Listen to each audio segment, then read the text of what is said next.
বনি ইসরাইলের আবেদ জুরাইজ যার নাম, ওই পাহাড়ের চূড়ার মধ্যে ওখানে নামাজ আদায় করে। তাহাজ্জুদের নামাজে একদিন দাঁড়ায়া গেল। ওই সময় মা ডাক দেয়, ও জুরাইজ ছেলে আমার জন্য এক গ্লাস পানি তুই নিয়ে আয়, আমার বড় তৃষ্ণা লেগেছে, পানি নিয়ে আসো। একবার বলার পরে ছেলে মার কথা মানে না, জুরাইজ না মেনে নামাজের মধ্যেই কন্টিনিউ করতে লাগলো। আবার দ্বিতীয়বার আবার ডাক দিল, ও ছেলে আমার, তুই আমার জন্য এক গ্লাস পানি নিয়ে আয়। দুইবার ডাকার পরেও আসে না। এবার তিনবার যখন আবারও ডাক দিল, ও জুরাইজ ছেলে আমার জন্য এক গ্লাস পানি নিয়ে আয়। তিনবার ডাকার পরেও এরপরেও বলে না, এরপরেও পানির গ্লাস নিয়ে যায় না। এরপরেও নামাজের মধ্যে তাহাজ্জুদ কন্টিনিউ করতে লাগলো। মায়ের মাথাটাও বড় গরম হয়ে গেল। সন্তানের প্রতি রাগান্বিত হইয়া আল্লাহকে বলতে লাগলো, ও দয়ার মালিক, আমার এই ছেলে জুরাইজেরে তুমি একটা বেশ্যা নারীর ফিতনায় না ফালাইয়া মরণ দিও না। মা বদদুয়া করেছে, আমার আল্লাহর দরবারেও কবুল হয়ে গেছে। হঠাৎ করে একদিন নামাজের মুসল্লায় দাঁড়ানো, রাতের বেলা এক মহিলা এসে তার দরজার মধ্যে বারবার নক করতে লাগলো। দরওয়াজাটা খুলে দেখে এক সুন্দরী মহিলা তার সামনে দাঁড়ায় আছে। কে তুমি? কি তোমার পরিচয়? কে জন্য তুমি আমার কাছে এসেছো একটু জানাও। ওই মহিলা বলে, দেখো আমি কি পরিমাণ সুন্দরী, কি পরিমাণ রূপসী আমি, আমার দেহের মধ্যে সৌন্দর্যের কোনো অভাব নাই। তুমি একা, আমিও একা, আমাদের দুইজনের সাথে আর কেউ নাই। চলো না একটু জেনার কাজের মধ্যে লিপ্ত হয়ে যায়। একটা বেশ্যা নারী যখন ওই জায়গায় গিয়া দাঁড়ায়া গেল, আর তার সামনে জেনার প্রস্তাব যখন তাকে দিয়ে দিল, এবার তাকে বলল, ও জুরাইজ, তোমাকে কোনো পক্ষীকুল দেখবে না, দুনিয়ার কোনো মানুষ দেখবে না, তোমার ভক্ত মুরিদানরাও তোমাকে দেখবে না। ও জুরাইজ চলো, তোমার সাথে খারাপ কাজ করলে আজকে কেউ জানবে না, জানবে না, জানবে না। এই কথা বলার পরে জুরাইজ বলে, না না না না রে বেশ্যা, যদিও দুনিয়ার কোনো পাখি দেখবে না, দুনিয়ার কোনো মানুষ দেখবে না, দুনিয়াতে আমার ভক্ত মুরিদানরা আমাকে দেখবে না, কিন্তু একজন তো মালিক, যিনি দেখে, চিল্লা বলো তার নাম। ওয়াহুয়া মাআকুম আইনামা কুনতুম ওয়াল্লাহু বিমা তা'মালুনা বাসীর।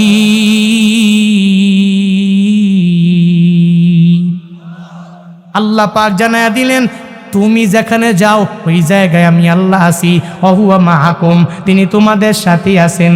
আইনা মাআকুম তুম, বান্দা তুমি যেটায় যাও, তোমরা যেখানে যাও, ওই সব ব্যাপারে আমার আল্লাহ ধারণা রাখে। আল্লাহ বাসির, আল্লাহ সব কিছু দেখতে পায়।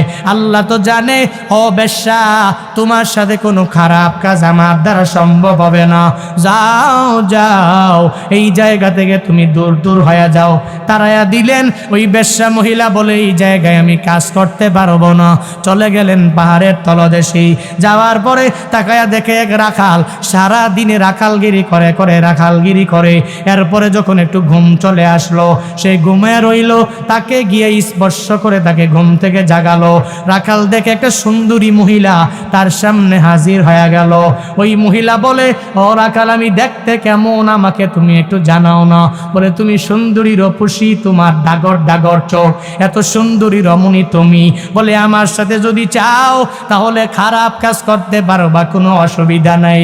এই কথা বলতে দেরি রাখাল বলে, টাকা দিয়া মানুষ মহিলা পায় না, বিয়া করে মানুষ সুন্দরী মাইয়া পায় না। আমি এই জায়গায় আছি, অটোমেটিক এক মাইয়া আমারে খারাপ কাজের ব্যাপারে প্রস্তাব দিয়া দেয়।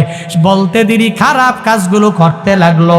জেনার কাজ চলে যাওয়ার পরে এবার মহিলার গর্ভের মধ্যে একটা বাচ্চাও চলে আসলো। ওই বাচ্চাটা ডে বাই ডে বড় হতে লাগলো। প্রায় 5-6 মাস যাওয়ার পরে হঠাৎ করে মহিলা যখন ঘুরে, তার পেটটা অনেক পরিমাণে বড়। এবার এলাকার মানুষেরা তাকে জানায়া দেয়, ও বেশ্যা, তোমার গর্ভের মধ্যে বাচ্চা কেমনে আসলো? কে তোমার পেটের মধ্যে বাচ্চা এনে দিল? ওই বেশ্যা মহিলা সব এলাকার মানুষের জানায়া দেয়, হে এলাকার মানুষ শুনে নাও, আমার পেটে বাচ্চা এসেছে, এই বাচ্চা এসেছে একজনের মাধ্যমে। তোমরা যাকে অলি অলি বলে জীবন দাও, ওই জুরাইজ আমার পেটে বাচ্চা দিয়েছে। নাউজুবিল্লাহ। ওই জুরাইজ আমার পেটে বাচ্চা দিয়েছে, সে আমার সাথে খারাপ কাজের মধ্যে লিপ্ত হয়ে গেছে। হায় হায়, কি পরিমাণ মিথ্যা কথা বলে দিল। এবার মিথ্যা বলার পরে এলাকার লোকেরা তো জানে সত্য কথা, মাথা বড় পাগল পারা হয়ে গেল। এরা সবাই বলে, তুমি পিশাব ওই পাহাড়ের চূড়ার মধ্যে তুমি দাঁড়ায় থাকো, আর ওই জায়গায় তুমি নামাজ পড়ো, তুমি ওই জায়গায় নেক আমল করো, রাতের বেলা আবার আকাম কুকাম করো। তোমার উপর দিয়া ফিটফাট ভিতরে হলো সদরঘাট। আজকে তোমাকে রাখা হবে না, তোমাকে দুনিয়া থেকে বিদায় করে দেওয়া লাগবে, তোমাকে এত মার তোমাকে দেওয়া লাগবে, একবারে মাইরের উপরে তোমাকে যেই পরিমাণ অনেক পরিমাণ প্রহার করা লাগবে। এলাকার লোকেরা দৌড়াইয়া জুরাইজের দরবারে গিয়া হাজির হয়ে যায়। যাওয়ার পরে এবার জুরাইজের কোনো কথা না বলে আগেই আচ্ছা তরক মায় আরম্ভ করে দিলেন। মারতে মারতে ওই পাহাড়ের চূড়া থেকে নিচে নিয়ে আসলেন। এবার জুরাইজ বলে, আমায় কেন মারো? আমায় একটু জানাও না, কি আমার অপরাধ বলে দাও, আমার অপরাধটা আগে জানাইয়া এরপরে তোমরা আমায় মারতে পারো, কোনো অসুবিধা নাই। এই কথা বলার পরে এবার জুরাইজের আশেপাশের লোকেরা যারা মারলো, এলাকাবাসীর লোকেরা বলতে লাগলো, ও জুরাইজ, তুমি নামাজ পড়ো, আমল করো, ভালো মানুষ, আমরা তো সবাই জানতাম, কিন্তু দিনের বেলা তুমি নামাজ পড়ো আর রাতের বেলা তুমি খারাপ কাজের মধ্যে চলে যাও। ওই রাতের বেলা মানুষের সাথে, মহিলাদের সাথে জেনার কাজের মধ্যে লিপ্ত হয়ে যাও। আমি জুনায়েদ আল হাবিব রে আপনারা মহাব্বত করেন, ভালোবাসেন, ভালোবাসেন বলি দাওয়াত দিয়ে এনেছেন। যদি আপনারা শুনেন আমি আরেক জায়গায় একটা খারাপ কাজের মধ্যে ধরা খেলাম, এরপর থেকে আমার প্রতি যে আস্থা সব অটোমেটিক্যালি উঠে যাবে কি যাবে না? হ্যাঁ, হুজুর রে মনে করলাম ভালো, কিন্তু হুজুর তো উপর দিয়া ভালো, ভেতরে ভালো না। উপর তো হুজুর তো জুব্বা টুব্বা দেখতে মনে হয় ভালো, কিন্তু ভেতর দিয়া হুজুরে আসলে ভালো মানুষ না। এলাকার লোকেরা বলতে লাগলো, জুরাইজ রে, তোমার উপর দিয়া তোমারে দেখতে ভালো মনে হয়, কিন্তু ভেতরে ভেতরে তুমি তো ভালো না, তোমাকে মনে হয় তুমি অনেক বড় খারাপ মানুষ। এই যে বেশ্যা নারী, এই নারীর সাথে তুমি কি খারাপ কাজ করেছো যার কারণে তার পেটের মধ্যে একটা বাচ্চাও চলে আসছে? হে জুরাইজ, তুমি আবার বলো এই মহিলার সাথে খারাপ কাজ করছো কিনা? জুরাইজ জানায় দেয়, শুনে নাও, এই মহিলার সাথে আমি খারাপ কাজ করি নাই, সে আমাকে অফার দিয়েছে, তার কোনো অফার আমি মানতেও রাজি ছিলাম না।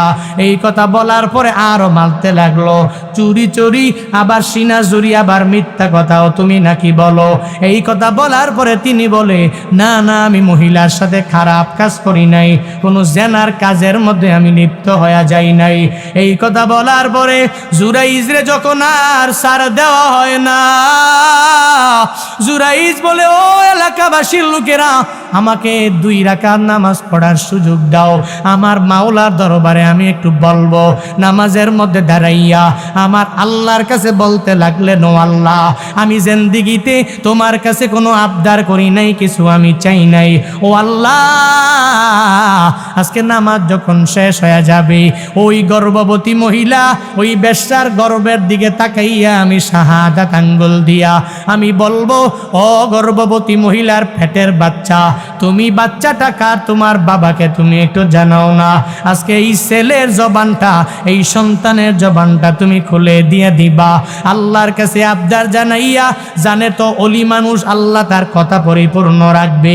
এবার নামাজ শেষ করে এরপরে বলে, তোমরা শুনে নাও, তোমরা কেউ সাক্ষী দেওয়া লাগবে না। ওই গর্ভবতী মহিলা যে তার পেটের বাচ্চাই জানায়া দিবে তার বাবাকে, সে নিজেই বলে দিবে। সে এখন এতগুলো মানুষের সামনে দাঁড়াইয়া ওই গর্ভবতী বেশ্যা নারীর পেটের দিকে তাকায়া বলে, ও গর্ভবতী নারীর পেটের বাচ্চা, তুমি আমায় জানাও তোমার বাবাকে আমি নাকি অন্য কেউ? সাথে সাথে ওই বাচ্চার জবান খুলে দিয়েছে, একজন চিল্লায়া বলো তার না। আল্লাহ পাক খুলে দিতে পারে, বান্দা দুনিয়াতে আসার আগেও ওই সন্তানগুলো কথা বলতে পারে আমার আল্লাহর ইশারায়, আবার দুনিয়াতে আসার পরেও আমার আল্লাহর ইশারায় তো এরা কথা বলে। আল্লাহ পাক যারা চায় ও গর্বে থেকে থেকে ওই জায়গায় কথা বলতে পারে। এটা সব আমার মাওলার ইশারা, আমার মাওলার কুদরত। সে সাথে সাথে ওই গর্ভবতী মহিলার গর্ভে থাকা বাচ্চার দিকে উদ্দেশ্য করে তাকে জানায়, হে গর্ভবতী নারীর পেটের ভিতরে থাকা বাচ্চা, তুমি জানাও তোমার বাবাকে। সাথে সাথে জবানটা খুলে জানায়া দেয়, আমার বাবা এই জুরাইজ না, আমার বাবা ওই যে রাখাল দাঁড়ায় আছে, ওই রাখালি আমার বাচ্চা, এই জুরাইজ আমার বাবা হতে পারে না। ওয়াকাদা রাব্বুকা আল্লা তা'বুদু ইল্লা ইয়্যা ওয়া বিল ওয়ালিদাইনি ইহসানা। আল্লাহ বলেন, হ্যাঁ নবী আমার, আপনার রব নির্দেশ দিয়েছেন আপনি আপনার উম্মতদের জানায়া দিবেন, আপনার উম্মতেরা এক আল্লাহর ইবাদত ছাড়া অন্য কারো ইবাদত করবে না। এক আল্লাহর ইবাদত করবে, অন্য কারো পায়ের মধ্যে গিয়া সিজদাও দেওয়া যাবে না, দিতে পারবেও না। আল্লাহ পাক মায়া করে করে এদেরকে আসমান দিয়া দিলেন, জমিন দিয়া দিলেন, এ পৃথিবীর সব কিছু যে আল্লাহ পাক মায়া করে এদের জন্য বানানেন। আল্লাহ কিছু চায় না, আল্লাহ চায় বান্দা আল্লাহর কুদরতি পায়ে 5 বেলার নামাজে আসিয়া মসজিদের মধ্যে যায় সিজদা দিয়া দেখ। আল্লাহ চায় বান্দা আসুক। আল্লাহ বান্দার কাছে টাকা যায় না, আল্লাহ বান্দার কাছে মান্থলি কোনো ট্যাক্স বসাইয়া টাকা নেয় না, আল্লাহ ইয়ারলি কোনো টাকা যায় না। আল্লাহ বান্দার কাছে বলে নাই তোর বছরে বছরে আমি আল্লাহকে টাকা দেওয়া লাগবে। এই যে দুনিয়াতে আল্লাহ বিশাল এক আসমান আমারে তোমারে বানায়া দিয়া দিলেন, এই আসমান থেকে যখন বৃষ্টি দরকার আল্লাহ কি সুন্দর করে দিয়া দিলেন। আল্লাহ পাক কি মায়া করে এত বিশাল জমিনটা তোমারে আমারে দিয়া দিলেন রে গোলাম। এ বিশাল জমিন সব কিছু আমার আল্লাহ তোমার জন্য আমার জন্য বানাইলেন, বিছানা সব আল্লাহ দিয়া দিলেন তোমারে আমারে। আসমানটা আল্লাহ বানাইলেন, তোমারে দিয়া দিলেন, আমারে দিয়া দিলেন। নির্দিষ্ট কোনো নবীকে দিয়েছে এমন না, কোনো ফেরেশতাদেরকে দিয়েছে এমন না, আল্লাহ পাকের শুধু প্রিয় বান্দাদেরকে দিয়েছে এমন না। আল্লাহ পাকের রহমতগুলো আল্লাহ দুনিয়াতে ছড়ায়া ছিটায়া দিয়া রাখলেন বিভিন্ন জায়গায়। একটা রহমতে খাস আর একটা রহমতে আম। রহমতে আম আল্লাহ পৃথিবীর সব মানুষের উপরে দিয়া দিলেন। যারা কাফের, আমার আল্লাহকে যারা মানে না, যারা আমার আল্লাহর আসমানটা পাওয়ার পরেও, আমার আল্লাহর এই বিশাল জমিনটা পাওয়ার পরেও আমার আল্লাহকে যারা মানে না, আল্লাহর গুণগান যারা গায় না, এরপরেও যারা কুফরি করে, অস্বীকার করে, যারা কাফের হয়ে যায়, আল্লাহ এদের প্রতিও রহমত নাজিল করে, বলে রহমতে আম। আল্লাহর রহমত ছাড়া দুনিয়াতে কেউ টিকে থাকতে পারবে না। 1 সেকেন্ড পর্যন্ত বান্দা টিকে থাকার কোনো ক্ষমতা নাই। আর যারা মুসলমান আল্লাহ পাকের উপরে ঈমান এনে চলে, যারা মুমিনে কামেল হয়ে যায়, এদের উপরে রহমতে খাস দিয়ে আমার আল্লাহ তাকায়। আল্লাহ বলেন, হ্যাঁ গোলামেরা, এত মায়া করে তোরে আসমান দিয়েছি আমি আল্লাহ, তোরে এত মায়া করে জমিন দিয়েছি রে মানুষ, এত মায়া করে সব আমি আল্লাহ যে তোকে দিয়া দিলাম, আমি আল্লাহ তো একটা বারের জন্য তোর কাছে চাইলাম না। তুই 1 বছর পরে পরে ফেরেশতা নিযুক্ত করে দিলাম, ওই অফিসে যাইয়া আমি আল্লাহর ফেরেশতাদের অফিসে গিয়া টাকা দিয়ে আসবা। এই যে যমুনা নদীর মাছ, কত মজাদার মাছ, এই মাছগুলো যে বান্দা তুমি খাও, একটা বারের জন্য তো আমার আল্লাহকে ট্যাক্স দেওয়া লাগে নাই। নিজেরাই ক্রয় করলাম, আবার নিজেরাই বিক্রি করে দিলাম, নিজেদের মধ্যকার নিজেরাই এক জায়গা থেকে আরেক জায়গায় নিলাম। এই যে সব কিছু আল্লাহর নেয়ামত, চোখে যা দেখা যায় আর যা দেখতে পাই না, সব কিছুর মালিক আমার আল্লাহ। আল্লাহ মায়া করে আমারে তোমারে দিয়া দিলেন। আল্লাহ এর বিনিময়ে কিছু চায় না, আল্লাহ চায় বান্দা তুই দৌড়াইয়া আয়। কিন্তু কপাল পোড়া মুসলমান আমার আল্লাহকে বাদ দিয়ে আবার মাঝে মাঝে মাজারে গিয়াও সিজদা দেয়। সামনে নির্বাচনে আমাদের অনেক বড় বড় বড় বড় লিডারেরা, অনেক বড় নেতারা, এরা দেখবেন মাজারে গিয়া গিয়া সিজদা দিয়া মাজারওয়ালার দরবারে চাইবে।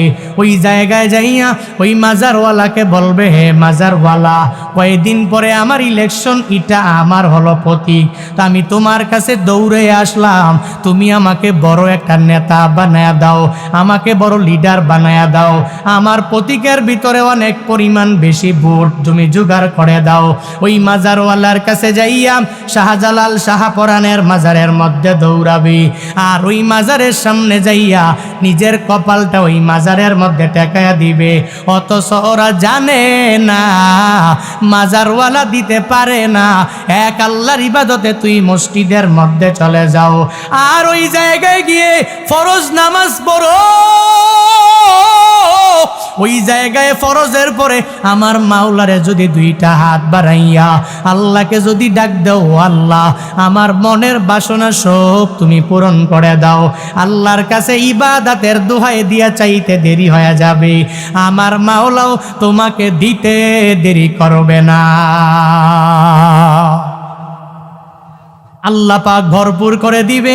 তবে ইবাদতের লাইনে অগ্রগামী হয়ে যাও। আল্লাহ পাক নবীকে বললেন, নবী আদেশ দিয়া দিলাম, এরা আমি আল্লাহ ছাড়া অন্য কারো ইবাদত করবে না। দুনিয়া বিলাইনের সাধারণ একটা উদাহরণ সবাই জানবেন, বুঝবেন। কোম্পানি একটার ম্যানেজিং ডিরেক্টর, সে সবাইকে জানায় দিল, আমার কোম্পানির মধ্যে তোমারে ম্যানেজার বানালাম, আমার কোম্পানির মধ্যে তোমারে সুপারভাইজার বানালাম, আমার কোম্পানিতে এলাকার সব লোকগুলোরে নিযুক্ত করে দিলাম। এই কোম্পানির লোকেরা আমার কোম্পানির প্রোডাক্টের অ্যাডভাইস করবা, অন্য কোনো কোম্পানির প্রোডাক্ট তোমরা ফিরেও তাকাবা না, ওই কোম্পানির ব্যাপারে অ্যাডভাইসও তোমরা করবা না। আমি তোমাদেরকে মান্থলি এত এত টাকা করে বেতন ধার্য করে তোমাদের হাতে দিয়ে দিলাম। এভাবে যখন বলতে লাগলো, তার কথা মেনে মেনে 1 মাস পর্যন্ত ওই সুপারভাইজার ম্যানেজার অ্যাডভাইস করা শেষ করে দিল। এরপরে একদিন সে চিন্তা ভাবনা করতে লাগলো, এই কোম্পানির আর অ্যাডভাইস করব না, এখন থেকে এই কোম্পানির টাকা নিয়া অন্য কোম্পানির প্রোডাক্টের অ্যাডভাইস করে দিব, মানুষের সামনে অন্য কোম্পানির মালটাকে আমি প্রমোট করে ফেলবো, কোনো অসুবিধা নাই। এই চিন্তা নিয়ে যদি ম্যানেজার দৌড়ায়া যায়, তাহলে কি হবে? ওই ম্যানেজিং ডিরেক্টরের মাথা বড় গরম হয়ে যাবে যে এত বড় কোম্পানি আমার, আমি তোমাকে মান্থলি এত বেতন দিয়া দিলাম, কিন্তু তুই আমার টাকা খাইয়া আমার কোম্পানির গুণগান গাও না, আমার কোম্পানিতে বের হয়ে যাও। যেই কোম্পানি তোর আপন আছে ওই কোম্পানির দিকে তুই দৌড়ায় যাও। পাগল পারা হইয়া ওই ম্যানেজারে ওই কোম্পানি থেকে বের করে দিয়া দিবে। কিন্তু হে সিরাজগঞ্জের মুসলমানেরা, আমার দয়ার মালিক কি পরিমাণ দয়া নিয়া আমার আল্লাহ তোমারে আসমান দিয়া দিলেন, জমিন দিয়া দিলেন, সব কিছু দিয়া দিলেন। এত কিছু পাওয়ার পরে তুমি এখনো ফজরে যাইতে পারো নাই। বারবার মুয়াজ্জিন তোমারে ডাক দেয়, হ্যাঁ মুসল্লিরা আয় আয়, ওই মসজিদে তোদেরকে ডাকি আয় আয়। এই মুসল্লিদেরকে ডাকে, জোহরের মধ্যে মুসল্লি আয় আয়, ওই মসজিদে আসো। এই মসজিদে তুই নামাজ পড়ে নিজেকে সফল বানায় নাও। আবার আসরে তোমাকে ডাকা হলো, মাগরিবের মধ্যেও তোমাকে ডাকা হলো, এশার নামাজেও তোমাকে ডাকা হলো, ফজরেও ডাকা হলো, কিন্তু তুমি ফজরে ঘুমে কাটায়া দিলা। আবার জোহরের নামাজের সময় অফিসের ব্যস্ততায় কেটে গেল, তুমি কাজ করো হাওরের মধ্যে, ওই জায়গায় ব্যস্ততায় কেটে গেল। আসরের নামাজটা তোমার একটু ঘুমের, এশার নামাজটাও তুমি সুন্দর করে না পড়ে শরীরের ক্লান্তি ভাবের কারণে বান্দা ঘুমায়া গেলা। আমার আল্লাহ তো তোমাকে এর জন্য দুনিয়াতে পাঠায় নাই। আল্লাহ পাক বলেন, গোলামেরা আমি আল্লাহ তোদেরকে বানাইছি তুই ইবাদত করবি আমি আল্লাহর কমান্ড মেনে তুই দুনিয়ায় চলবি। এই যে এখানেও অনেক যুবকদের উপস্থিতি, যারা মাহফিল শুনতে লাইক করে, বিভিন্ন এলাকায় বক্তাদের মাহফিলে দৌড়ায় যায়, কয় হুজুর যত বয়ান লাগবে করেন, কোনো অসুবিধা নাই, একটু সুন্দর করে করে বয়ান করবেন, মজা লাগে। যত বেশি সুর দিবেন তত মজা লাগবে। 1.5-2 ঘন্টা পারলে 5 ঘন্টা বয়ান করবেন। ইউটিউবে বয়ান, ফেসবুকের মধ্যে বয়ান, টিকটকে ঢুকলে ওই জায়গায় শর্ট শর্ট বয়ান, ফেসবুক রিলসের মধ্যেও অনেক জায়গায় হুজুরদের বয়ান, বিভিন্ন জায়গায় বয়ান এত ছড়ায়া ছিটায়া গেল রে গোলামেরা। কিন্তু এত ওয়াজ মাহফিল, এত বয়ান, কপাল এত খারাপ, এখনো মসজিদে মুসল্লি দিয়া ভরপুর হয় না, ঠিক কিনা? কি পরিমাণ কপাল তোর পড়ে গেল রে মুসলমান! ওই মসজিদে গিয়ে গিয়ে তুই কেন এখনো নামাজের মধ্যে যাইতে পারো নাই? এখনো কেন মসজিদ গুলারে ভরপুর বানাইতে পারো নাই? মদিনাওয়ালা নবী বলেছেন, আসরের ময়দান কায়েমর আগে, মানে কিয়ামতের আগে, আমার উম্মতের মধ্যকার মসজিদ গুলা অনেক চাকচিক্যময় হয়ে যাবে। মাসাজিদুহুম আমিরা ওয়া হিয়া খরাবুম মিনাল হুদা। এদের মসজিদগুলো এত সুন্দর হয়ে যাবে, টাইলসগুলো বড় দামি দামি, মেহরাব হবে অনেক পরিমাণ দামি, এদের মসজিদে ওঠার জন্য সিঁড়ি হবে অনেক দামি, নামার জন্য সিঁড়ি হয়ে যাবে অনেক দামি। মানে মাসাজিদুহুম আমিরা, তাদের মসজিদগুলো হয়ে যাবে ভারী সুন্দর, কিন্তু ওয়াহিয়া খরাবুম মিনাল হুদা, কিন্তু হেদায়াত থেকে পূর্ণাঙ্গভাবে শূন্য হয়ে যাবে। মসজিদ যদিও সুন্দর, কিন্তু মসজিদের মধ্যে মুসল্লি দেখা যাবে না। মসজিদ যদিও ভারী সুন্দর, কিন্তু মসজিদের মধ্যে মুসল্লিরা যাবে না। গত কয়েকদিন আগে আমাদের কুমিল্লাতে এক দরবার আছে, উজানি দরবার। অনেকে ওই দরবার সম্পর্কে ভালো করেই জানে। কারি ইব্রাহিম রহমাতুল্লাহ আলাইহি আমার বাড়ি থেকে মাত্র 5 কিলোমিটার দূরে এক বয়ানের মধ্যে আমি যাব, চাঁদপুরে যাব। যাওয়ার পথে উজানির গ্রামটা পার হলাম। যাওয়ার পরে একটা মসজিদে মাগরিবের নামাজ আদায় করব। ঢুকেই দেখি ওই মসজিদের মধ্যে ইমাম নামাজ পড়ায়, আর পেছনে মাত্র 3 জন মুসল্লি দাঁড়ানো। আমি অবাক হয়ে গেলাম, এখনো কি মানুষগুলো মুসল্লি হতে পারে নাই? এখনো কি মসজিদের মধ্যে আসতে পারে না? অথচ দোকানের মধ্যে চায়ের আড্ডায় মানুষের অভাব নাই, কিন্তু মসজিদের মধ্যে মুসল্লির কোনো ঘ্রাণও পাওয়া যায় না। মাঝে মাঝে মন চাইলে যাও, আর মাঝে মাঝে মন না চাইলে বান্দা তুমি যাও না। অথচ মাগরিবের নামাজের সময় হাসরের ময়দানটা কায়েম হয়ে যাবে। ইদা জুলজিলাতিল আরদু জিলজালাহা ওয়া আখরাজাতিল আরদু আথকালাহা ওয়া ক্বালাল ইনসানু মা লাহা। পৃথিবী যেদিন কম্পনে প্রকম্পিত, এই পৃথিবী যেদিন সব কিছু উলট পালট হয়ে যাবে, ওই দিনটা হবে। আবার ওই সময়টা হবে মাগরিবের সময়। ওই সময়ের মধ্যে বান্দা তুমি নিজের কাজের দিকে আগায়া যাও না রে গোলামেরা। আল্লাহ পাক নবীর মাধ্যমে বললেন, নবী আদেশ দিয়া দেন, আপনার রব এদেরকে নির্দেশ দিয়া দিলেন, এরা এক আল্লাহর ইবাদত করবে, অন্য কারো ইবাদত এরা করবে না। তাহলে 1 নম্বরে ইবাদত কার? জোরে বলেন, কার ইবাদত? আজান শোনে আসো যারা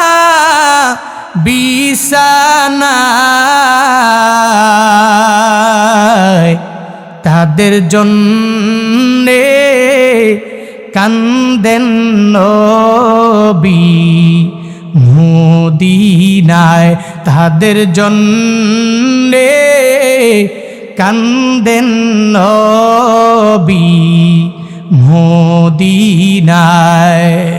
ওই নবীর জন্য কি মায়া লাগে না?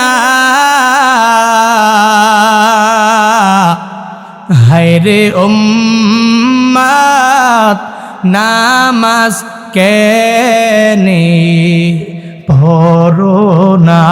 হায়রে উম্মত মসজিদে কেন আসো না?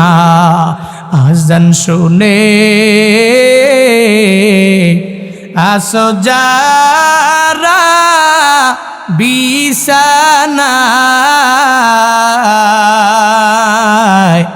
তাদের জন্যে কান্দেন নবী মদিনায় তাদের জন্যে কান্দেন নবী মদিনায়।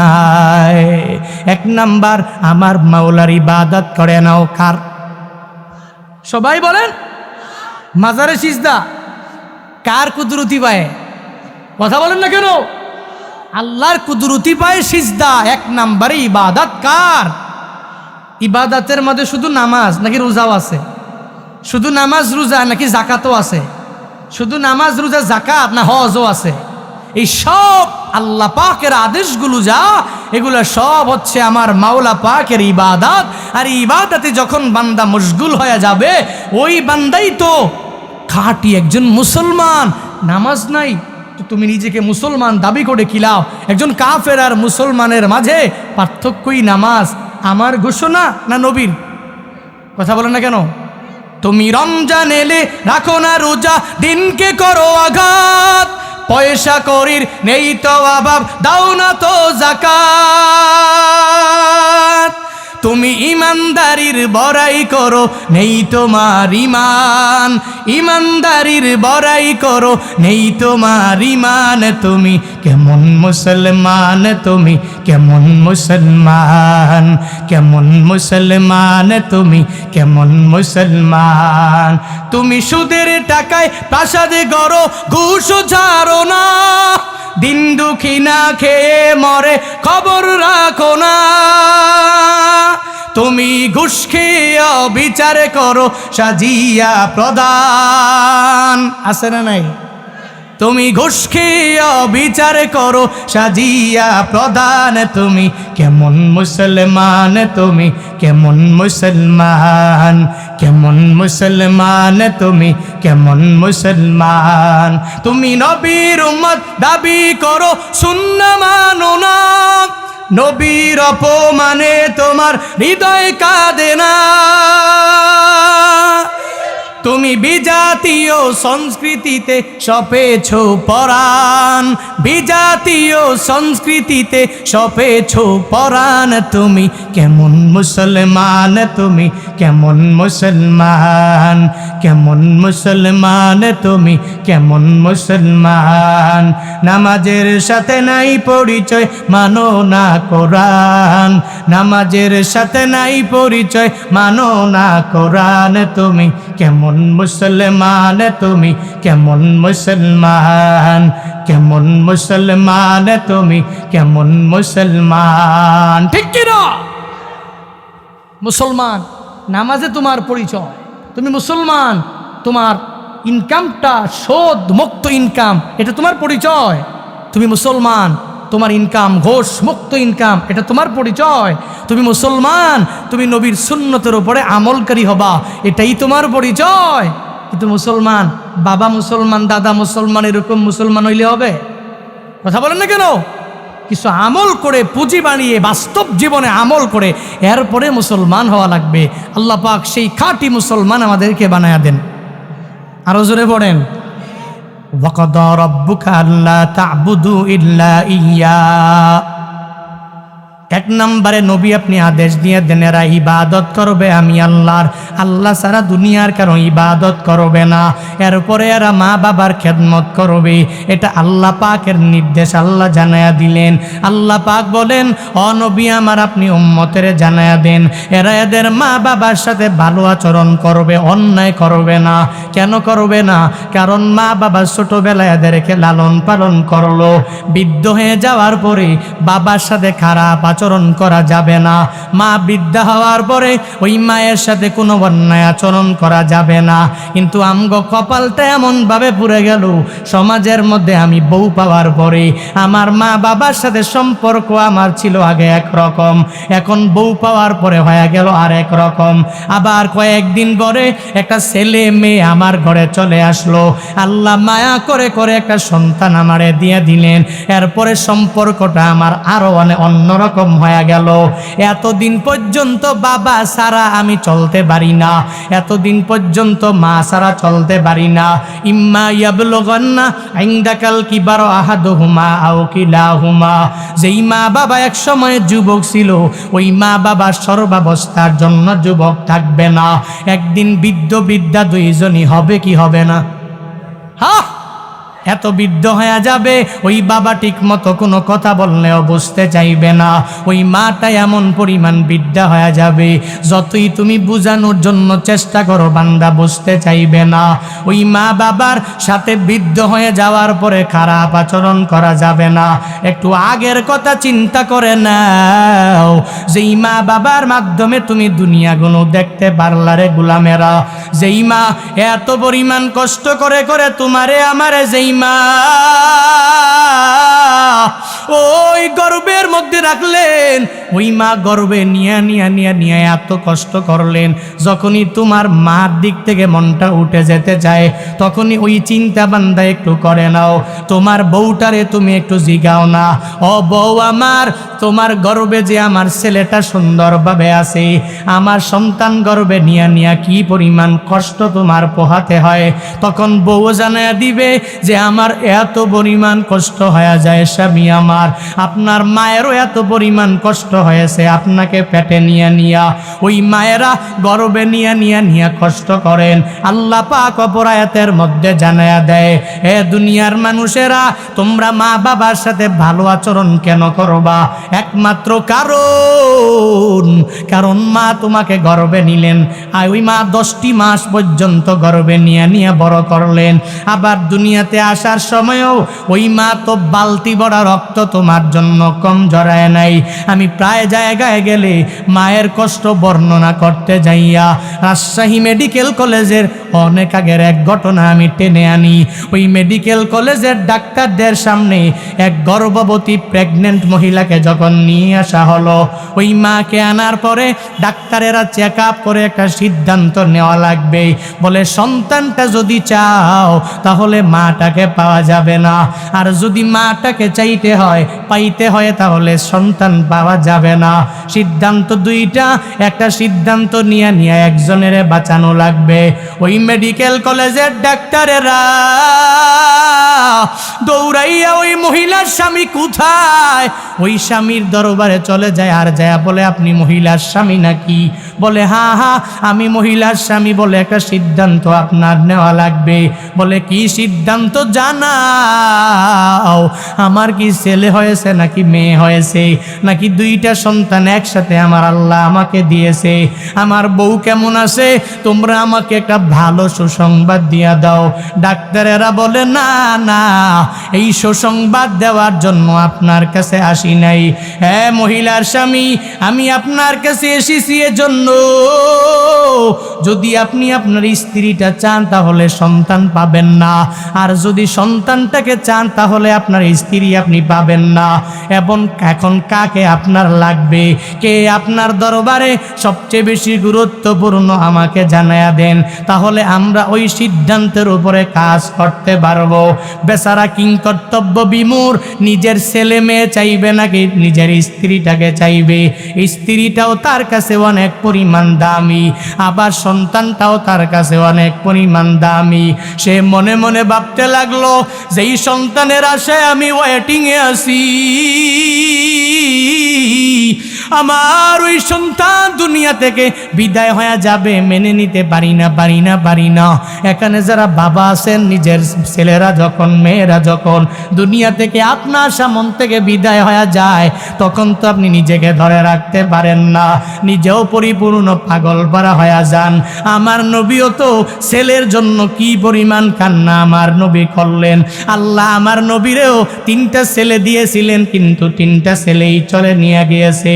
আল্লাহ পাক 3টা ছেলে দেওয়ার পরেও নিয়ে গিয়েছেন আল্লাহ।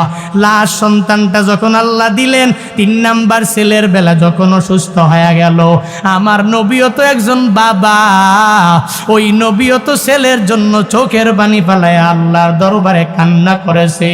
আল্লাহর দরবারে বলেছে, ও মালিক, তুমি আমারে 2টা সন্তান দিয়েছো, ওই 2টা ছেলেই তুমি নিয়ে গিয়েছো রে মালিক। এই লাস্ট ছেলেটা তুমি যদি নিয়ে যাও তাহলে আল্লাহ আমার মনটা পরিপূর্ণ ভেঙে যাবে। এরপরেও আল্লাহ ছেলেটাকে নিয়ে চলে গেলেন। ইব্রাহিমকেও নিয়ে গেলেন, আল্লাহ 2 ছেলেকেই নিয়ে গেলেন। ওই নবীও বাবা হইয়া ছেলের জন্য চোখের পানি ফেলায়া কান্না করে। এমন কোনো বাবা নাই যেই বাবার ছেলের জন্য চোখের পানি ফেলায়া কান্না করে না। ওই ছেলেরা আজকে দেখবেন ওই বড় হয়ে যাওয়ার পরে বাবার কথা মানে না। বাবা বলে তুই ডান দিকে যাও, ছেলে বাম দিকে যায়। বাবা বলে তুই এদিকে যাও, ওদিকে যায়। বাবার কথা মানে না। আবার বৃদ্ধ হয়ে যাওয়ার পরে বাবার কোনো আইন কানুনও মানতে পারে না। ওই বাবার একটা ধমকও সহ্য করতে পারে না। কপালপুরা সন্তানেরা ওই বাবারে নিয়ে বৃদ্ধাশ্রমে দেয়। সমাজে আসে না না? কি পরিমাণ নিমক হারাম তুই হয়েছ, এত পরিমাণ নাশকরিয়া কেন তুই করো? একটা বারের জন্য চিন্তা ভাবনা করে নাও। বাবা এত পরিমাণ স্যাক্রিফাইস তোর জন্য করলো, যেই বাবা তার সামনে গিয়া বলার পরে সে বলতে পারে না। তার কাছে সন্তানটাও অনেক পরিমাণ দামি, আবার তার কাছে তার স্ত্রীটাও বড় দামি। ডাক্তারেরা বলেন হবে না, হবে না, হবে না, চলো। সে সিদ্ধান্ত দিতে পারবে না, সিদ্ধান্ত আমরা নিজেরাই নিয়ে নেওয়া লাগবে। তারা নিজেরা ওই শয্যাশায়ী মায়ের বেডের পাশে গিয়া দাঁড়াইয়া একে অপরে বলতে লাগলো, বৃক্ষ যদি দুনিয়াতে বেঁচে থাকে, বাঁচলে অটোমেটিক্যালি অনেকগুলো ফল চলে আসবে। আর যদি ফলের জন্য এই বৃক্ষটাকে দুনিয়া থেকে উপড়ে ফেলে দাও, তাহলে বৃক্ষ মারা গেলে আর ফল আশা করা যাবে না। এর মানে হলো এই শয্যাশায়ী এখানে মাটা বেঁচে থাকবে, আর মাটা বেঁচে থাকলে কোনো অসুবিধা হবে না। লাইফে অনেক সন্তান এই মায়ের থেকে অটোমেটিক্যালি আশা করা যাবে। এরা মায়ের সামনে দাঁড়ায়া ওই সময় মায়ের সামনে যখন এই কথা বলতে লাগলো, ওই মায়ের কান বরাবর যখন পৌঁছে যায়, মা চোখের পানি গড়ায়া গড়ায়া গড়ায়া গড়ায়া বারবার পড়ে। আর মা জানায়া দেয়, হে ডাক্তারেরা, হে মেডিকেল কলেজের ডাক্তারেরা, শুনে না, আমি মা হইয়া আমার সন্তানটা আমি মায়ের কারণে দুনিয়া থেকে বিদায় হয়ে যাবে। আমি এটা মেনে নিতে পারবো না, পারবো না, পারবো না। যেই সন্তানের জন্য আমি মা গর্ভে নিয়ে সকালবেলাও খাইতে পারি নাই, কত দুপুরবেলা খাবারের প্লেট নিয়ে আমি খাইতে পারি নাই, কত রাতের বেলা এই সন্তানটাকে গর্ভে নিয়ে আমি মা ওই খানার পেটে নিয়ে বসেছি। ওই সময় আমার সন্তানটা আমার পেটের মধ্যে জোরে জোরে লাথি মেরে দিল। আমি ওই কলিজার ব্যথার যন্ত্রণা সহ্য করতে না পেরে আমি খানার পেটটাকে খানা কন্টিনিউ করতে পারি নাই। যেই সন্তানের জন্য এত মাস আমি কষ্ট করেছি, আজকে আমার কারণে আমার সন্তান আসবে না, হবে না, হবে না, হবে না।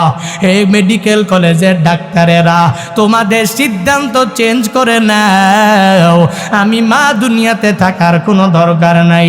আমার ছেলে আসবে, সে আইসা আইসা আসমানের নিচে জমিনের উপরে যত নিয়ামত আছে সব সুন্দর করে ভোগ করবে। আমার সন্তানের পরে আমি মায়ের মাকবারার সামনে দাঁড়াইয়া আমার জন্য চোখের পানি ফালায়া ফালায়া ফালায়া কান্না করবে। ওই সময়ে আমি মায়ের কবর জান্নাতের বাগান হবে, কোনো অসুবিধা নাই। আমি মায়ের কারণে আমার সন্তান আসবে না, এটা হবে না, হবে না, হবে না।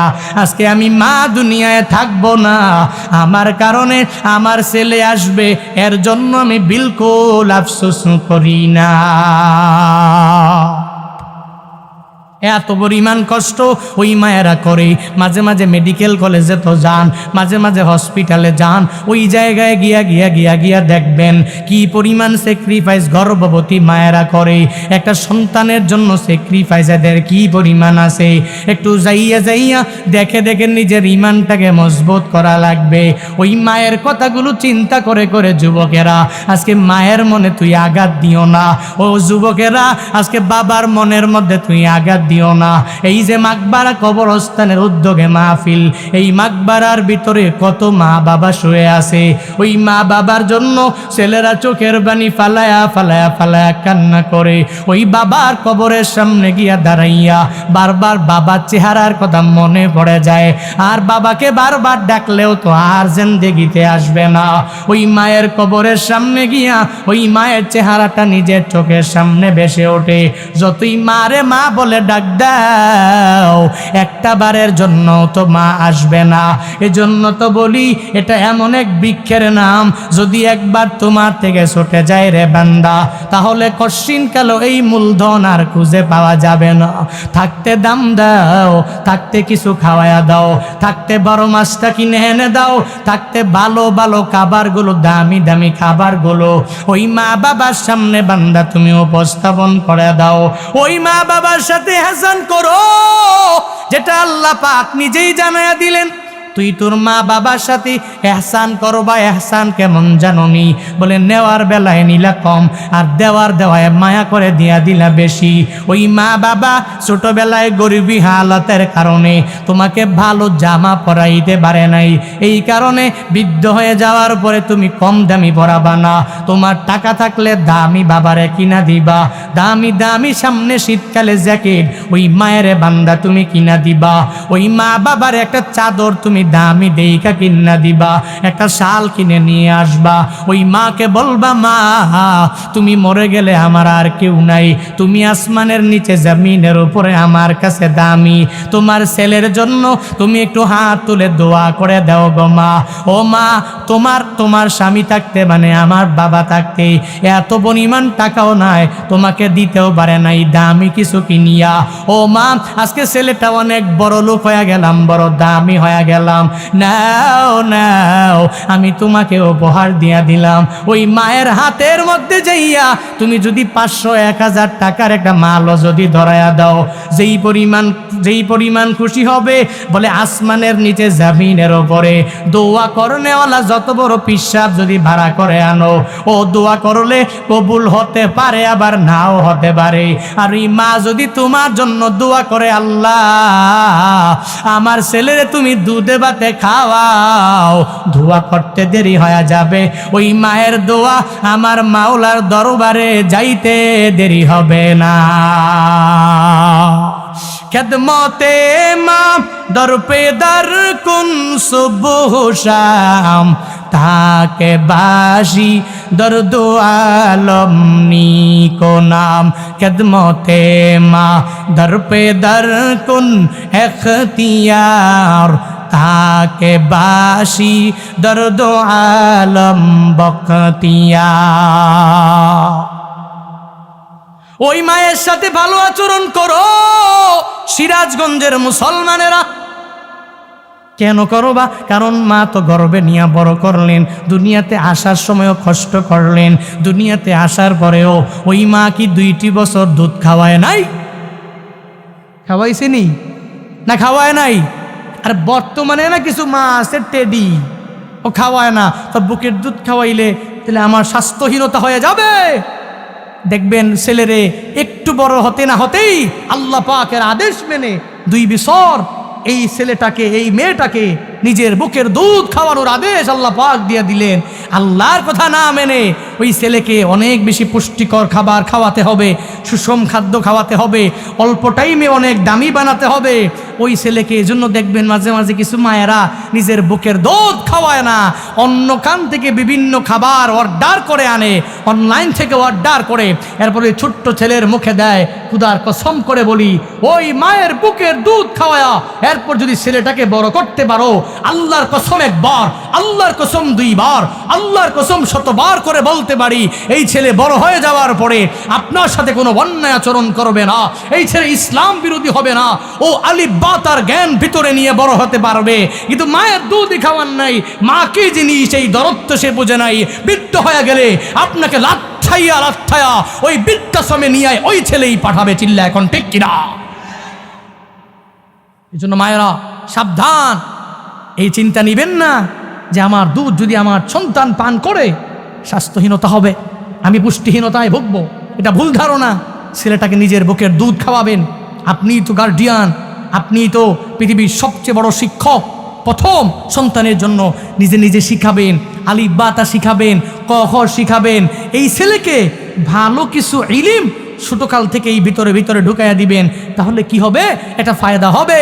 মাঝে মাঝে কেউ কোনো নাস্তিকেরা তখন মাথা চাড়া দিয়ে উঠে এদেরকে বিভিন্ন বইয়ের মধ্যে ঢুকাইয়া দিবে, তোর তো কোনো আল্লাহ বানায় নাই, তুই নিজে নিজে হয়ে গেছো, তুই বানর থেকে ছিলি বানর, এক জায়গা থেকে আরেক জায়গায় লাফায়া গেছো, আর যাওয়ার পরে একদিন তোর লেজটা পড়ে গেছে, তো ওই জায়গা থেকে তুমি মানুষ হয়ে গেছো। ওই ডারউইনের মতবাদ যখন তার সামনে আসবে, মা যদি ছোটবেলা থেকেই তাকে আস্তে আস্তে করে লালন পালন করে যদি ডে বাই ডে তাকে বড় করে, আল্লাহর কসম একবার করে বলতে পারি, তিনবার করে বলতে পারি, আল্লাহি বিল্লাহি তাল্লাহ, যেই মা থেকে শিক্ষা নিয়ে নিল আলিফ বা তার জ্ঞান, যেই মা থেকে শিক্ষা নিয়ে নিল আমার আল্লাহ একজন আছেন, যেই মা থেকে শিক্ষা নিয়ে নিল আমার মদিনা ওয়ালা নবী একজন আছেন, যেই মা থেকে শিক্ষা নিয়ে নিল উলামায়ে কেরামকে মহাব্বত করা লাগে, ভালোবাসা দেওয়া লাগে, এই ছেলে মৃত্যু পর্যন্ত আল্লাহর সাথে গাদ্দারি করতে পারবে না, নবীর সুন্নতের উপরে গাদ্দারি করতে পারবে না, কোন উলামায়ে কেরামকে দেখলে কটূক্তি করবে না। চিল্লা এখন ঠিক কিনা? কশিন কালে ও বেয়াদব হবে না। এজন্য মায়েরা ছোটকাল থেকে শিক্ষা দেন। আমি দেখেছি বাংলাদেশের সেকুলার যারা, নাস্তিক যারা বেশিরভাগ লাইনে, এরা বেশিরভাগ ওই উল্টো পাল্টা, এদের মা বাবার ভিতরে একটু উল্টো পাল্টা আছে। একটু গবেষণা করে দেখবেন, রিসার্চ করে দেখবেন, এ কারণে এরা উল্টো পাল্টা হয়েছে। এখন আলেম দেখলে ভালো লাগে না, ভালো মানুষ দেখলে ভালো লাগে না, তার কাছে খারাপ মানুষটাই পৃথিবীর সবচেয়ে ভালো মানুষ। ওয়াজ মাহফিল ভালো লাগে না, মসজিদ ভালো লাগে না, মাদ্রাসা ভালো লাগে না।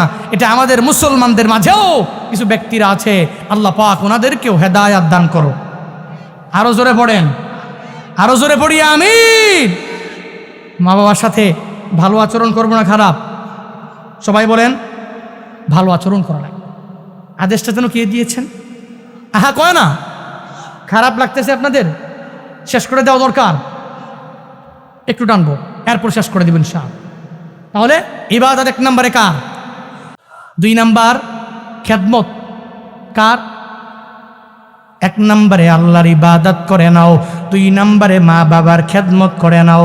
আল্লাহ পাক আদেশ দিয়া দিলেন নবীর মাধ্যমে, ও নবী আমার আপনি এদেরকে নির্দেশ দিয়া দিবেন, এরা এক আল্লাহর ইবাদতে মগ্ন হয়ে যাবে। আর 2 নম্বরে মা বাবার খেদমত এরা করবে, কারণ মা বাবার দোয়া আমার মাওলার দরবারে কবুল হয়ে যায়, আবার বদদুয়াটাও আমার মাওলার দরবারে কবুল হয়ে যায়।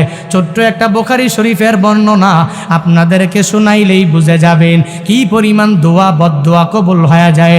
এই ঘটনা বলি আমি ইতি টানবো, বলি ইনশাআল্লাহ। বলেন ইনশাআল্লাহ। উঠাউঠি না করি ভাই, শেষ করে দিব ভাই, শেষ করে দিব। আপনাদের ধৈর্য হারা হয়ে গেছেন আপনারা।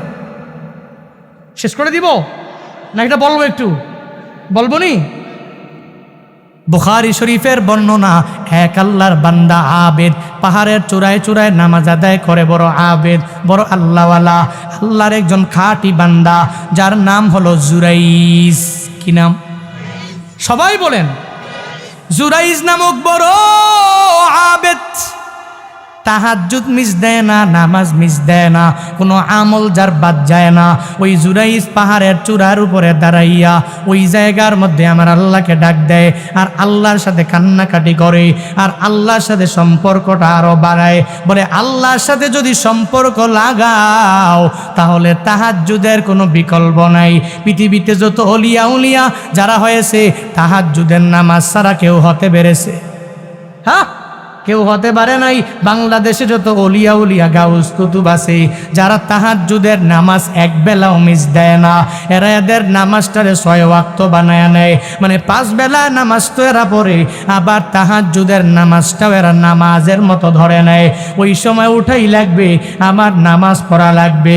তাহাজ্জুদের নামাজ পড়লে আল্লাহ বান্দাকে মাকামে মাহমুদে নিয়ে যায়। ওয়া মিনাল লাইলি ফাতাহাজ্জাদ বিহি নাফিলাতাল লাক আসা আইয়াবআসাকা রাব্বুকা মাকামাম মাহমুদা।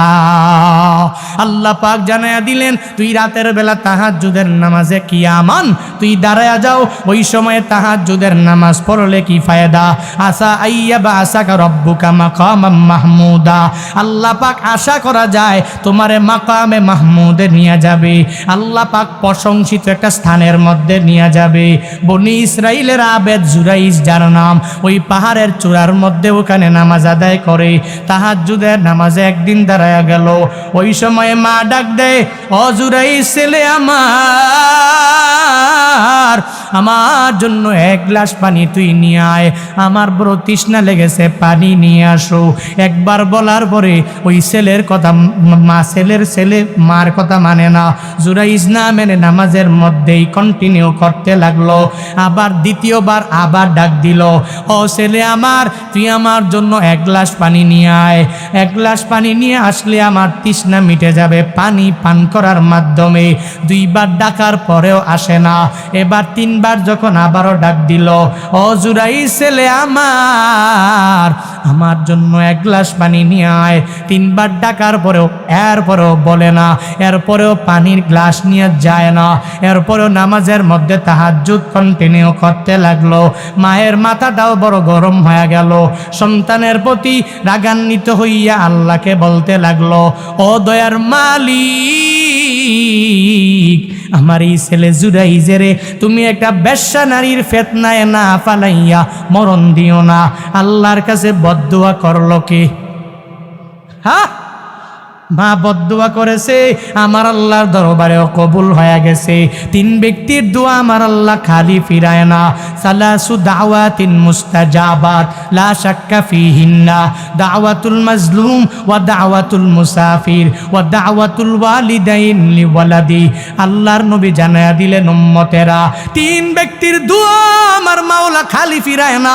ওই 3 ব্যক্তির মধ্যে 1 নম্বরে দোয়া হলো মাজলুমের দোয়া, 2 নম্বরে হলো মা বাবার দোয়া, 3 নম্বরে মুসাফিরের দোয়া। আমার আল্লাহ খালি ফিরত দেয় না, এরা মুস্তাজাবুদ দাওয়াত হয়ে যায়। এভাবে মা যখন সন্তানের ব্যাপারে বদদুয়া করে দিল, হঠাৎ করে একদিন নামাজের মুসল্লায় দাঁড়ানো রাতের বেলা এক মহিলা এসে তার দরজার মধ্যে বারবার নক করতে লাগলো। দরওয়াজাটা খুলে দেখে এক সুন্দরী মহিলা তার সামনে দাঁড়ায় আছে। কে তুমি? কি তোমার পরিচয়? কে জন্য তুমি আমার কাছে এসেছো একটু জানাও। ওই মহিলা বলে, দেখো আমি কি পরিমাণ সুন্দরী, কি পরিমাণ রূপসী আমি, আমার দেহের মধ্যে সৌন্দর্যের কোনো অভাব নাই। তুমি একা, আমিও একা, আমাদের 2 জনের সাথে আর কেউ নাই। চলো না একটু জেনার কাজের মধ্যে লিপ্ত হয়ে যায়। একটা বেশ্যা নারী যখন ওই জায়গায় গিয়া দাঁড়ায়া গেল, আর তার সামনে জেনার প্রস্তাব যখন তাকে দিয়া দিল, এবার তাকে বলল, ও জুরাইজ, তোমাকে কোনো পক্ষীকুল দেখবে না, দুনিয়ার কোনো মানুষ দেখবে না, তোমার ভক্ত মুরিদানরাও তোমাকে দেখবে না। ও জুরাইজ, চলো, তোমার সাথে খারাপ কাজ করলে আজকে কেউ জানবে না, জানবে না, জানবে না। এই কথা বলার পরে জুরাইজ বলে, না না না না রে বেশ্যা, যদিও দুনিয়ার কোনো পাখি দেখবে না, দুনিয়ার কোনো মানুষ দেখবে না, দুনিয়াতে আমার ভক্ত মুরিদানরা আমাকে দেখবে না, কিন্তু একজন তো মালিক, যিনি দেখে, চিল্লা বলো তার না। ওয়াহুয়া মাআকুম আইনামা কুনতুম ওয়াল্লাহু বিমা তা'মালুনা বাসীর।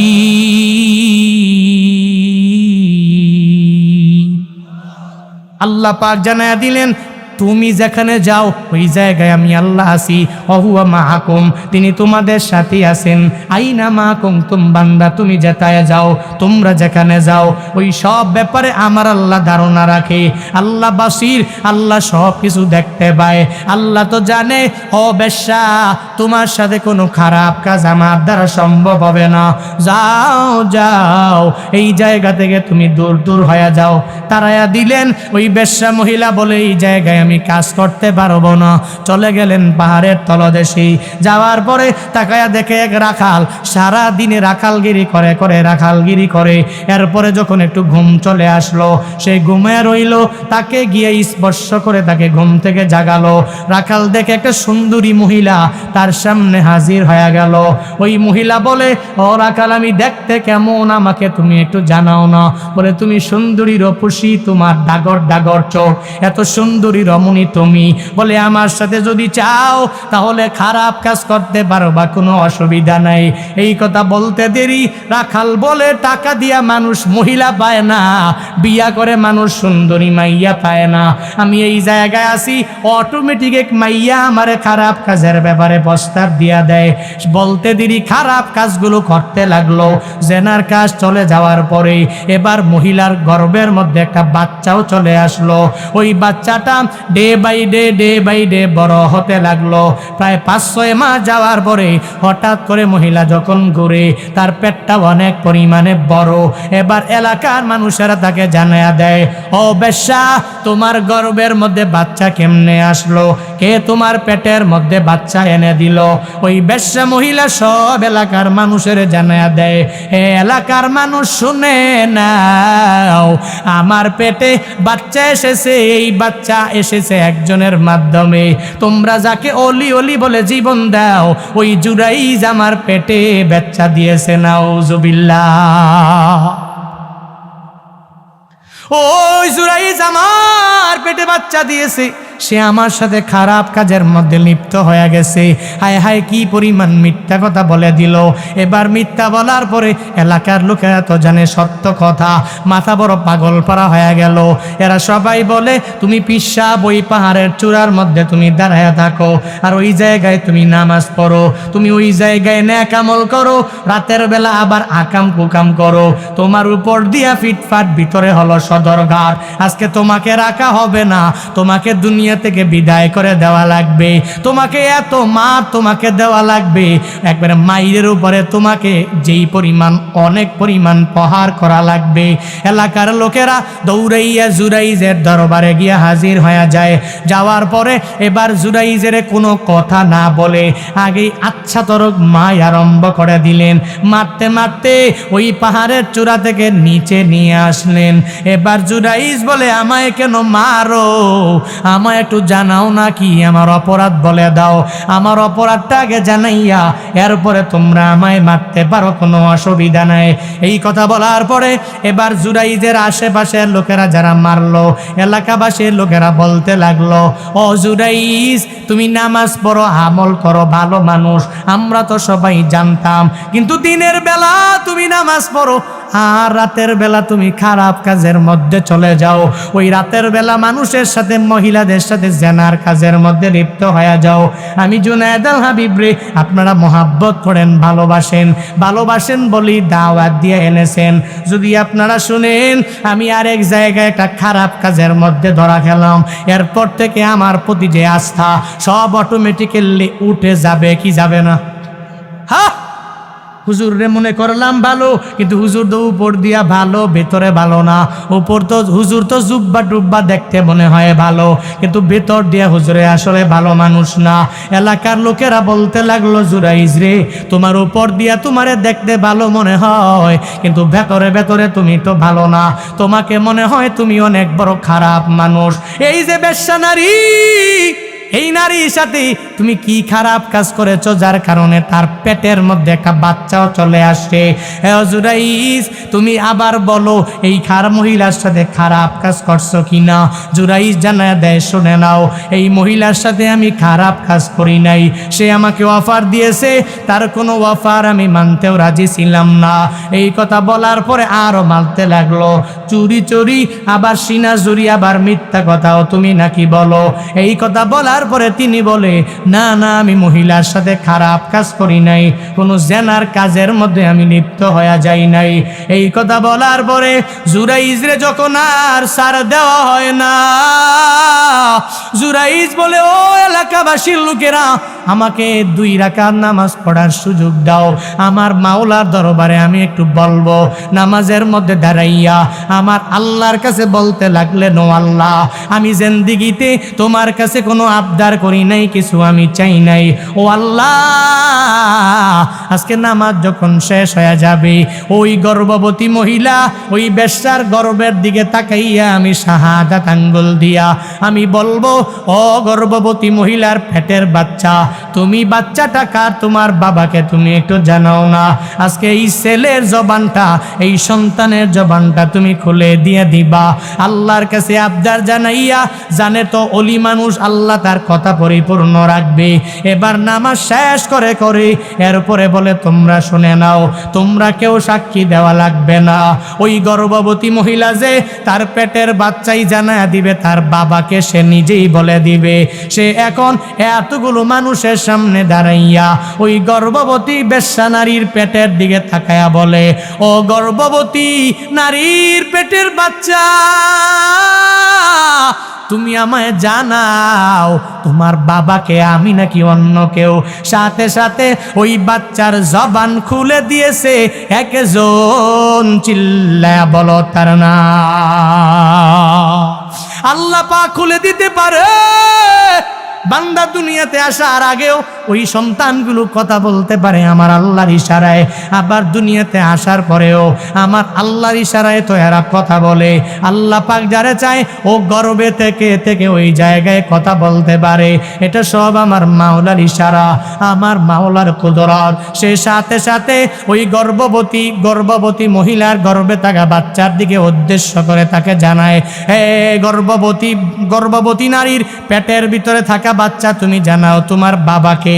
সাথে সাথে জবানটা খুলে জানায়া দেয়, আমার বাবা এই জুরাইজ না, আমার বাবা ওই যে রাখাল দাঁড়ায় আছে, ওই রাখালই আমার বাচ্চা, এই জুরাইজ আমার বাবা হতে পারে না। সুবহানাল্লাহ পড়বেন না? আরো জোরে পড়বেন না? তাহলে এত বড় বিপদে কেন ফালাইলেন? ওই যে মা বদদুয়া করছে, আল্লাহ আমার ছেলেটারে তুমি একটা বেশ্যার ফিতনায় ফালায়া দিছে আল্লাহ। কারণ মায়ের দোয়া আল্লাহ পাক একদিন না একদিন কবুল করে, বদদুয়াটাও আল্লাহ কবুল করে। এই জন্য সাবধান মা বাবার সাথে খারাপ আচরণ করেনিওয়ালারা। ওই মা যাতে করে উফ বলতে না পারে, ওই মা যাতে করে নিজের জবান দিয়ে বের করতে না পারে, হায় হায় এই সন্তানের কারণে আমার জীবন শেষ, যাতে এই কথা বলতে না পারে। জবান দিয়ে সর্বাবস্থায় মা শুধু দোয়া বের করবে, কোনো বদদোয়া বের করবে না। মা বাবার সাথে এরকম ভালো আচরণ করা যাবে না ইনশাআল্লাহ, পারবো না ইনশাআল্লাহ। ওই মা বাবার নামে সব জায়গায় গেলে একটু দান করব, যদি থাকে তো আলহামদুলিল্লাহ, এরপরও দান করব সুস্থতার নিয়তে। আর আব্বা মা যদি না থাকে, তাহলে মা বাবার নামে মাকবারাটাকে জান্নাতের বাগান বানানোর লক্ষ্যে একটু মাঝে মাঝে মাকবারার সামনে গিয়ে দাঁড়ানো লাগবে।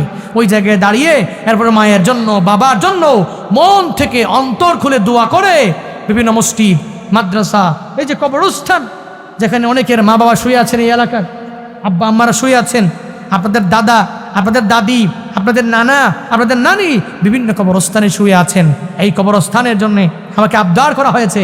হুজুর দ্বিতীয় বক্তাও অনেক চেয়েছেন, এখানেও কে আছেন প্রধান বক্তার হাতে দেওয়ার জন্য? সিরাজগঞ্জের মানুষেরা, উত্তরবঙ্গের মানুষেরা, আমি জানি এরা মা বাবার ব্যাপারে খুব দুর্বল, প্রধান বক্তার হাতে দেওয়ার জন্য পাগল।